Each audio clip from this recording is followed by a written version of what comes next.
Hello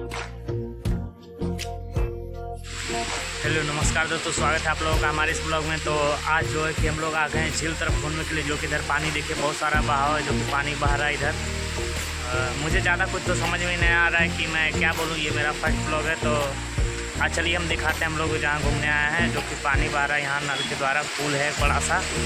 हम और मेरा दोस्त आए हैं घूमने के लिए। चलिए दिखाते हैं आप लोगों को कि कैसा है यहाँ पे, कितना पानी बह रहा है। इधर जो है कि बाढ़ भी आ गया, इधर से कुछ दूर में बाढ़ आया हुआ है। ये देखिए दोस्तों, पानी जो है कि बहुत ज़्यादा बह रहा है। मेरा आवाज़ पता नहीं चल रहा है ध्यान से। देखिए आगे लंबा पुल है, ये है मेरा दोस्त, इसके साथ घूमने आए हैं हम लोग। ये बहुत दूर से बहाव आ रहा है यहाँ तक, तो कि काफ़ी मस्त नज़ारा है। इधर देखिए कितना अच्छा लग रहा है देखने में, चारों तरफ हरियाली है खेतों का। हम इस ब्लॉग को यहीं पे ख़त्म करते हैं और मिलते हैं अगले ब्लॉग में। तो कैसा आप लोग ज़रूर कमेंट करके बताइएगा आप लोगों को ये ब्लॉग कैसा लगा।